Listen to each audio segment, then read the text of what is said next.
उम्मीद करती हूँ आप सब खैरियत आफियत और ईमान की अच्छी हालत में होंगे। आज एआई इंटर्नशिप सीरीज की वीडियो नंबर 10 टास्क नंबर 10 जिसमें हम टाइम सीरीज फोरकास्टिंग के बारे में काम करने वाले हैं। इस असाइनमेंट के अंदर हम एक मशीन लर्निंग का मॉडल बनाएंगे जो फ्यूचर वैल्यूज को देखते हुए फोरकास्टिंग करेगा टाइम सीरीज डेटा सेट की।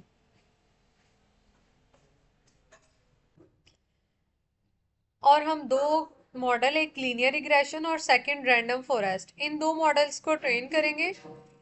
इनकी पास्ट वैल्यूज को देखते हुए हम लोग क्या करेंगे, फ्यूचर की प्रिडिक्शन करेंगे।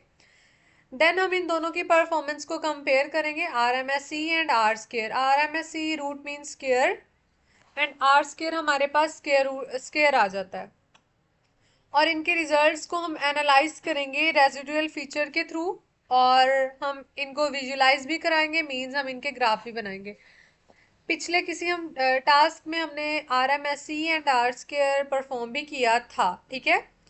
तो हर बार की तरह हमने क्या करना है, एनाकोंडा नेविगेटर लॉन्च कराते ही जुपिटर नोटबुक पर आ जाना है। और यहाँ आने के बाद हमने सबसे पहले लाइब्रेरी फाइल्स को इंपोर्ट करवाना होता है। हर बार की तरह इस बार भी सबसे पहली लाइब्रेरी फाइल हमारी जाएगी numpy as np, import numpy as np। As you know कि हम R M S C and R square पर काम कर रहे हैं जो कि मैथमेटिकल ऑपरेशंस हैं। उन ऑपरेशंस के लिए हमें एक लाइब्रेरी फाइल चाहिए जो उन ऑपरेशन के साथ डील करेगी, मैथमेटिकल ऑपरेशन के साथ, नंबर्स के साथ, तो वो होगी numpy। Second will be pandas, import pandas as pd and pandas हम जो है डाटा सेट्स की हैंडलिंग के लिए यूज़ करते हैं, लोड करने के लिए। मतलब हमने डाटा सेट का जितना भी काम होता है ना, हैंडलिंग का या लोड करने का, उसके लिए हम pandas को यूज़ करते हैं। अब क्योंकि हमने जो काम करना है हमने उसको विजुलाइज भी कराना है, तो उसके लिए हमें एक लाइब्रेरी फाइल चाहिए होगी जो कि एक खूबसूरत सा ग्राफ हमें बना कर देगी, जिसका नेम होगा मैटप्लॉटलिब, मैटप्लॉटलिब.pyplot, ठीक है, एस पी एल टी। इससे क्या होगा, हर बार की तरह हम कोई खूबसूरत सा ग्राफ बना लेंगे, pyplot S P L T. And the fourth one will be linear regression, क्योंकि हमने बात की थी रैंडम फॉरेस्ट और लीनियर रिग्रेशन, हम इन दो मॉडल्स को ट्रेन करेंगे। So I will write here from sklearn, from sklearn.linear model,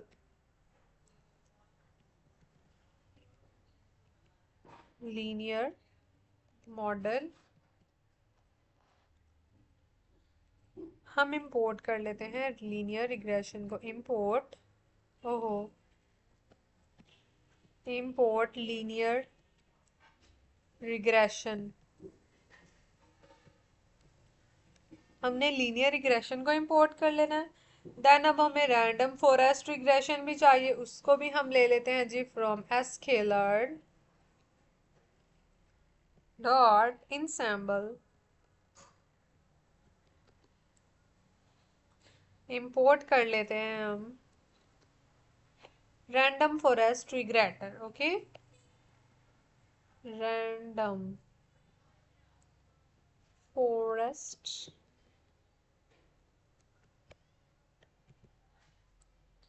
regressor, spelling mistake नहीं होनी चाहिए।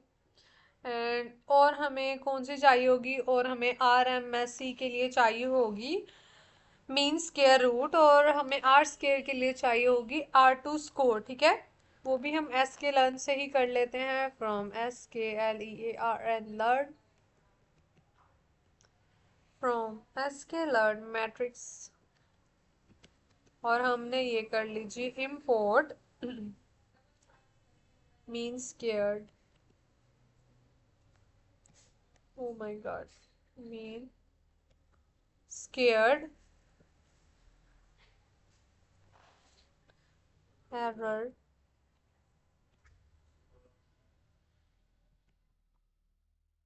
And R2 score, R2 score, ठीक है। और हमारे पास क्या आ जाएगी, R2 स्कोर आ जाएगी। Third one will be, third नहीं, last second last one will be sklearn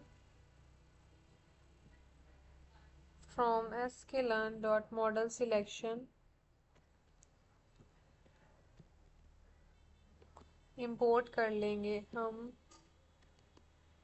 train test split,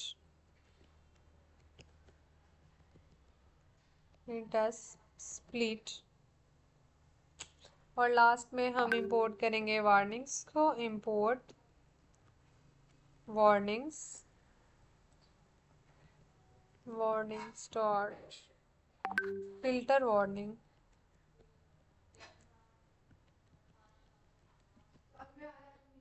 और इसमें हम एंटर कर देते हैं जी किसको, इग्नोर को। ठीक है, ये हमने इग्नोर लिखा, ब्रैकेट हमने इसकी क्लोज कर दी, एंड अब हमने इसको रन कर लेना है। It took some time import होने में। तो हमारी ये जैसे लाइब्रेरी फाइल्स इंपोर्ट होती हैं, तो हम नेक्स्ट सेक्शन के अंदर चलेंगे। और जो इग्नोर लाइब्रेरी फाइल हमने इंपोर्ट की है, ये हमारे आउटपुट को क्या है, क्लीन रखेगी। लीनियर रिग्रेशन हमारा मेन मॉडल है, बेस है, और रैंडम फॉरेस्ट भी, क्योंकि हमने दो मॉडल्स को क्या है, स्टूडेंट्स ट्रेन करना था। अब हमने जो यहाँ पर काम करना है ना, लास्ट वीडियो पहले हम डेटा सेट डाउनलोड करते थे मैनुअली, फिर हमने क्या किया, उन्हें लाइब्रेरीज के थ्रू इंपोर्ट करना स्टार्ट कर दिया। लेकिन आज की इस वीडियो में हम डेटा सेट्स को स्टूडेंट्स खुद क्रिएट करेंगे। ठीक है, लाइक आज हम जो जनरेट करेंगे ना डेटा सेट, वो रियलिस्टिक से सेल्स टाइम का मतलब कि डेटा सेट होगा। उसके लिए मैं लिखूंगी नम पाई रैंडम डॉट स्पीड आ जाएगी उसकी 42। डेट्स में दे देती हूँ, डेट्स नेम का एक वेरिएबल जो ऑटोमेटिकली क्या करेगा, फंक्शन क्रिएट कर देगा डेट की रेंज का, और उसमें आ जाएगा स्टार्ट इज इक्वल टू 2020 का हम ले लेते हैं।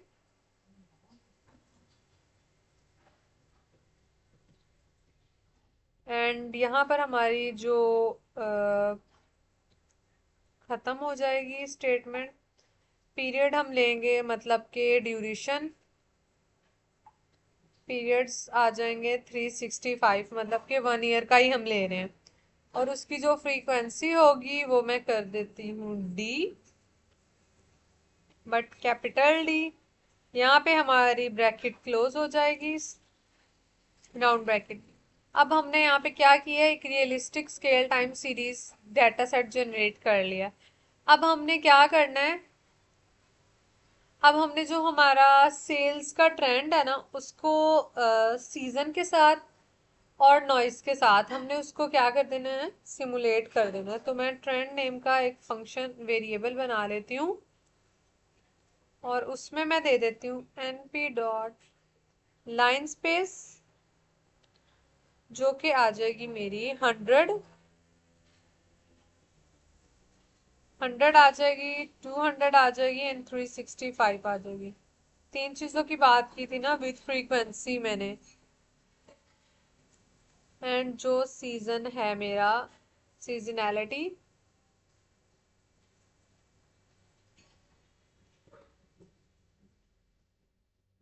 सीजनैलिटी आ जाएगी, वो आ जाएगी मेरी 20 स्टारी। एनएमपी से मैं उसको मल्टीप्लाई करवा देती हूँ रैंडम एनपी के साथ, एनपी डॉट साइन, और ये आ जाएगा NP dot line space into 0 चला जाएगा, विथ 4 मल्टीप्लाई हो जाएगा मेरा एनपी डॉट पाई के साथ, पाई की वैल्यू आ गई, एंड 365 वही मेरा ड्यूरेशन यानी कि सीजनैलिटी आ जाएगी। एंड नेक्स्ट स्टेप में noise, same as for noise, noise में आ जाएगा np dot random dot normal इसमें भी आ जाएगा same as 0, 10 and 365 and sales आ जाएगी मेरी trend plus seasonality plus noise. ठीक है, स्पेलिंग मिस्टेक नहीं होनी चाहिए। अब जैसे यही मेरे सीजनैलिटी के स्पेलिंग सेम एज यहाँ पे होने चाहिए। और मैंने यहाँ पे क्या किया, नॉइज को ऐड कर दिया। और इसके बाद मैंने क्या करना है, एक मैंने फंक्शन बनाना है डीएफ नेम का, जिसमें मैं कर देती हूँ कि ये ऑटोमेटिकली डाटा फ्रेम को क्या करेगा, रीड कर लेगा। यहाँ पे मैं मेंशन कर देती हूँ जो मेरा डेट है वेरिएबल, उसमें आ जाएंगी डेट्स। और जो मेरा सेम एज सेल्स का है, सेल्स का आ जाएगा मेरा सेल्स। और ये दोनों मेरी क्या है, क्लोज हो जाएंगी। ठीक है, नेक्स्ट हम करते हैं df dot set index, set index. और इसमें क्या होगा, मेरे पास आ जाएगा same as for date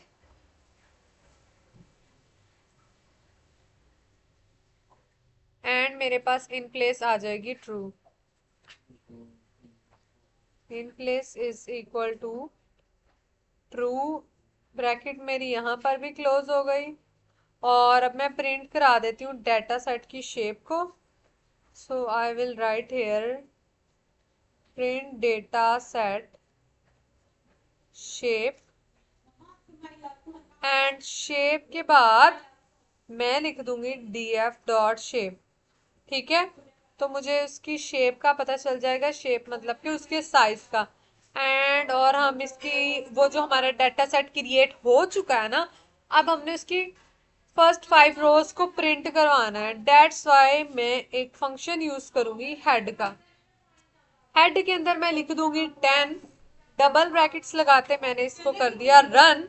run करके अब इसने मुझे दे दिया एरर, क्योंकि यहाँ पे मैंने फ्रीक्वेंसी इक्वल करनी थी। ठीक है, अब मैं अगेन इसको रन करती हूँ, ये प्रोसेसिंग में है।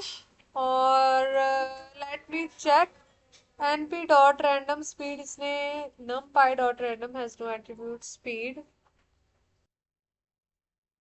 ओके, तो अब हम इसे रन कराते हैं। हमारे पास शेप आ गई डाटा सेट की, जो कि 365 और 1 हमारे पास आ गई। डेट के कॉलम आ गए, कौन सी डेट थी और हमारी सेल्स। इस तरह से हमारा क्या हुआ, रियल डाटा सेट हमारा जनरेट हो गया। ठीक है स्टूडेंट्स, हमने इस सेक्शन में क्या किया, 365 डेज सेल डाटा सेट हमने क्रिएट किया है, जिसमें 3 वर्ड कंपोनेंट्स हैं। एक राइजिंग ट्रेंड है, मतलब sales growing over time. Second हमने देखा है सीजनैलिटी को, यानी कि रेगुलर अप्स एंड डाउन्स कितने हो रहे हैं, यानी वीकेंड पे हो रहे हैं या फिर वो सीजन वाइज हो रहे हैं। फिर हमने थर्ड वन जो चीज देखी थी, वो हमने क्या देखी थी, वो हमने नॉइस को देखा था कि अनप्रिडिक्टेबल यानी डेली वेरिएशन कितनी आ रही है। इस तरह एग्जैक्टली हमें पता चल गया कि हमारा रियल स्टॉक कितना है, और जो हमारी रियल जो सेल है, जो डाटा बिहेव है, वो क्या है, वो कितना है। अब हमने क्या करना है, विजुलाइज कराना है टाइम सीरीज को। मैं ऐसे करती हूँ, मैं सारा कोड लिख लेती हूँ, देन हम उसे एक्सप्लेन कर लेंगे। ओके, तो यहाँ पर मैंने कोड वगैरह लिख ली है, जहाँ कमेंट्स की ज़रूरत थी वो भी आ गए हैं। सबसे पहले तो हमने लाइब्रेरीज को इंपोर्ट किया। यहाँ पर इस सेक्शन में इंपोर्ट करने के बाद हमने अपने डाटा सेट को खुद जनरेट किया। अब हमने टाइम सीरीज का जो हमारा डाटा सेट है उसको विजुलाइज कराना है, जिसके लिए मैंने मैटप्लॉटलिब लाइब्रेरी फाइल का हम यूज़ करेंगे, जिसे हमने इंपोर्ट किया है। और उसके लिए मैंने डिज़ाइनिंग वगैरह बना लिया कि उसके कलर कौन सा कलर होगा, रॉयल ब्लू होगा। लाइन की विड्थ बताई है, लेबल्स बता दिए हैं, डेली सेल, एक्स लेबल में जाएंगी डेट्स, वाई लेबल में जाएंगी सेल्स। और मैंने बाकी जो जो चीज़ें थी वो बता दी। अब इसको शिफ्ट प्लस एंटर प्रेस करते हुए हमने क्या करना है, रन कर देना है। ये इस तरह से क्या हुआ है, हमारा टाइम सीरीज का एक डाटा सेट, सॉरी एक ग्राफ आ गया। देखें वाई साइड में हमारे पास जो लेबल है वो किसका है, सेल्स का है, एक्स साइड में डेट का है। अब ये ग्राफ किस तरह से बनाता है ये तो आप लोग को आ ही गया होगा, तो आई थिंक सो इसको एक्सप्लेन करने की कोई ज़रूरत इतनी खासी नहीं है, क्योंकि हमने जो टाइम सीरीज का ग्राफ होता है ना, रॉ ग्राफ है, अभी हमने इस पे कोई काम नहीं किया हुआ। ये ज़रूरी है हमेशा, जब भी आप काम करेंगे ना टाइम सीरीज डाटा सेट के साथ, जब हमने इसे फोरकास्टिंग के स्टेप्स में लेकर जाना है, तो पहले इम्पोर्टेंट है कि हमने अपने रॉ डाटा को ना ग्राफ की फॉर्म में बना लेना है। मीन्स हमने उसको क्या करना है, विजुलाइज करा देना है। तो मैंने भी इसी तरह किया है। अब हमने जो लैक फीचर्स है ना स्टूडेंट्स, हमने उसको क्या करना है, क्रिएट कराना है। क्योंकि जो लैक फीचर्स होते हैं ना, वो एक ऐसी टेक्निक होते हैं टाइम सीरीज फोरकास्टिंग के अंदर, मतलब कि विद इन मशीन लर्निंग के, जिसके साथ जिसके बगैर हम बिल्कुल भी फ्यूचर के डाटा को प्रिडिक्ट नहीं कर सकते। तो फ्यूचर के डाटा को जब भी हमने प्रिडिक्ट करना है with in machine learning, it's important कि हम क्या करें, लैग फीचर्स बना लें। क्योंकि हम पिछली वैल्यूज को देखते हैं एज अ इनपुट फीचर, और उससे हम कोई फ्यूचर प्रिडिक्शन लगाते होते हैं। अगर हम एग्जांपल लें, जैसे जो लैग सेल है ना, तो 7 मीन्स ये होगा कि लास्ट वीक के अंदर जो सेल थी ना, वो ये थी या कितनी थी। और इसके अंदर जो हम बात कर लेते हैं रोलिंग की, तो जो रोलिंग हमारे पास होता है वो ये होता है कि जो हमारा रिसेंट ट्रेंड है ना, वो एवरेज से स्मूथली वर्क कर रहा है या नहीं। इसको भी हम रन करा लेते हैं। इसके बाद ये इसको भी, ये हमारा लैग फीचर वाला भी रन हो गया। अब ये हमारे पास क्या है, लैग फीचर्स आ गए हैं, ठीक है। लैग 1 2 3 4 5 6 7, मतलब कि जितने भी। अब हमने प्रिपेयर करना है, मतलब इस सेक्शन में फ्यूचर टैग्स को और अपने सॉरी फ्यूचर फीचर्स को, कॉलम्स को और टारगेट को। तो ये मेरे पास कॉलम्स हैं। और अब देन हमने ट्रेनिंग टेस्टिंग को स्प्लिट करना है, क्योंकि टाइम सीरीज के अंदर हम उसे जो है ना शफल नहीं कर सकते। तो हम इसको भी क्या करते हैं, by pressing shift plus enter run करा लेते हैं। ट्रेनिंग सैंपल हमारे चले गए 280, टेस्टिंग सैंपल हमारे 71, और जो इसमें फीचर यूज हुए हैं, मतलब के जो हमारा टारगेट थे, जो कॉलम्स या जो फीचर्स, वो हमारे पास आ जाते हैं। 80% हर बार की तरह ट्रेनिंग में दिया, 20% हमने टेस्टिंग में दे दिया। ये मतलब ये जो टाइम सीरीज फोरकास्टिंग है ना, ये जो हम यूज करते होते हैं ना सिंपल मशीन लर्निंग, उससे बहुत ज्यादा मुख्तलिफ है, ठीक है। काफी क्रिटिकल है और उससे काफी ज्यादा नॉर्मल मशीन लर्निंग से मुख्तलिफ है। तो हम टाइम सीरीज डाटा को बिल्कुल भी शफल नहीं कर सकते, क्योंकि हमने जो ऑर्डर होता है ना टाइम का, वो मैटर करता होता है। मीन्स सेकंड भी मैटर करते हैं बहुत ज्यादा। अगर हम शफल कर देंगे तो उससे क्या होगा, जो हमारा फ्यूचर का डाटा है ना, वो लीक हो जाएगा ट्रेनिंग में। और मॉडल तो हमारा हमें लगेगा परफेक्ट है, ठीक है। जो हमारा मॉडल है ना, लाइक वो हमें ऐसे लगेगा कि वो परफेक्ट है, बट वो परफेक्ट नहीं होगा। रियल यूज में वो फेल करेगा। तो इसलिए बेहतर ये है, जब भी आप ये काम करेंगे टाइम सीरीज फोरकास्टिंग के साथ, आपने हमेशा टाइम को स्प्लिट कर देना होता है, ठीक है, डाटा की ट्रेनिंग से पहले। तो ये हमने यहाँ पर इसको स्प्लिट कर दिया था। देन इसके बाद हमने यहाँ पर इस सेक्शन में क्या है, अपने लीनियर रिग्रेशन मॉडल को ट्रेन करना है, ठीक है। तो पहले हम क्या करेंगे, सिंपल रिग्रेशन मॉडल, जैसे मैंने वेरिएबल बनाया लीनियर रिग्रेशन मॉडल के नेम से। लीनियर रिग्रेशन मैंने उसे पास कर दिया फंक्शन, और मैंने ट्रेनिंग दे दी एक्स की एंड वाई की, एंड देन अगेन लीनियर, फिर हमने उसकी प्रिडिक्शन की। यहाँ हमने लीनियर रिग्रेशन का रूट मीन स्केयर लगाया, और यहाँ पे हमने रूट स्केयर लगाया, R2 का मतलब है रूट स्केयर। और यहाँ पर क्या हुआ, हमारे पास फाइनल रिजल्ट्स आ गए, ठीक है। तो जो हमारा रूट मीन स्क्वायर रूट जो होगा, वो क्या करेगा, वो एरर में कितने एरर आ रहे हैं उसकी प्रिडिक्शन करेगा। और जो आर स्क्वायर होगा, वो हमारा डाटा के अंदर कितनी वेरिएंस है, वो मॉडल को एक्सप्लेन करेगा। जो हमारा रूट मीन स्क्वायर है ना, जैसे हम कहते हैं कि सेल्स में कितना एरर आ रहा है, तो अगर वो जो है ना 0.1 हो या मतलब कम हो तो ज्यादा बेहतर है। लेकिन जो हमारा आर स्क्वायर है एटलीस्ट यहाँ पे, बल्कि वन वन भी चलेगा, ठीक है। तो रूट मीन स्क्वायर जो हमारा आया है वो 7.083 आया है, और जो हमारा आर स्क्वायर है वो 0.6 है, मतलब ये 6% है। और दूसरी बात ये कि ये जो हम लीनियर रिग्रेशन मॉडल कर रहे हैं, ये हम रैंडम फॉरेस्ट मॉडल के अगेंस्ट कर रहे हैं। अब नीचे आके हमने एक वेरिएबल बनाया रैंडम फॉरेस्ट मॉडल के नेम से, जिसमें हमने रैंडम फॉरेस्ट रिग्रेसर दे दिया, एस्टिमेशन दे दी, मैक्सिमम डेप्थ दे दी, रैंडम स्टेट दे दी। और अच्छा, तो यहाँ पर हमने एस्टिमेटर और क्या किया, मैक्सिमम डेप्थ मैंने 10 की दे दी, रैंडम स्टेट 42 दे दिया, और एक्स की ट्रेनिंग दे दी, वाई की ट्रेनिंग दे दी। जैसे हमने सेम काम किया था ना लीनियर रिग्रेशन के लिए, इसी तरह हमने रैंडम फॉरेस्ट के लिए करना है।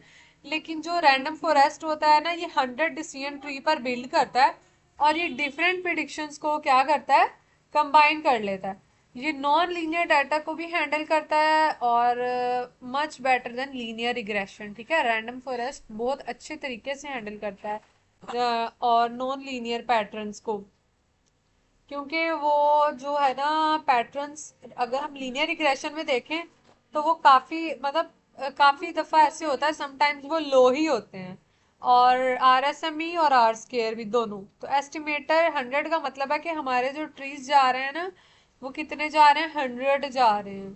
और जो मैक्सिमम डेप्थ हमने दी है 10 दी है, इसका मतलब है ये हमने ट्री की लिमिट्स लगा दी है, ताकि हमारे किसी तरह से कोई भी ओवर फिटिंग ना हो। इसको भी हम शिफ्ट प्लस एंटर प्रेस करते रन कर लेते हैं। अभी देखें, इसमें जो RSME का स्कोर था वो 7.083 था, और इसमें 9.275 है। आर स्केयर का इसमें 0.6685 है, और इसमें 0.4 है, ठीक है। तो ये हमारा क्या आ जाता है, डिफरेंस आ जाता है। इसके बाद इसको भी अब हमने क्या किया, ये स्टेटमेंट्स को हमने प्रिंट करा लिया, मॉडल मतलब कि हमने दोनों को कंपेयर कर लिया, और यहाँ पर हमने प्रिंट करवा लेना है एक्चुअल वर्सेस प्रिडिक्टेड। ये एक्चुअल वर्सेस प्रिडिक्टेड हमारी आ गई। ये इसने बता दिया एक्चुअल स्केल कितना है, रिग्रेशन फॉरेस्ट और लीनियर रिग्रेशन की प्रिडिक्शन कितनी है। तो हमारे पास इस तरह से एक्चुअल और प्रिडिक्टेड सेल आ जाती हैं, दोनों हमारे पास सेल्स आ जाती हैं। और हमने प्लॉट रेजिडल्स को भी प्रिंट करवा लिया सेम एज। जस्ट ये क्या है, हमारा प्रिंटिंग का काम है स्टूडेंट्स। ये तो आप सबको आता ही होगा, इसमें ऐसा समझाने वाला कुछ है नहीं। मॉडल हमने ऊपर ट्रेन कर लिया था, वो हमारा हमने सारा परफॉर्म कर लिया था। अब ये रेजिडुअल्स ओवर टाइम और रेजिडुअल डिस्ट्रीब्यूशन आ जाएगी हमारे पास, ये ग्राफ्स आ जाएंगे। एंड ये हमारे पास इसमें आ जाएगा जी, फीचर्स की इंपॉर्टेंस आ जाएगी रैंडम फॉरेस्ट के, and same as for linear. और ये आ गई हमारे पास फाइनल समरी, और यहाँ पे हमने अपने मॉडल को क्या किया, सेव कर लिया। तो हमारा मॉडल भी सेव हो गया। ओके स्टूडेंट्स, तो मिलते हैं नेक्स्ट वीडियो में। फिलहाल के लिए इजाज़त चाहूँगी। अल्लाह हाफिज़।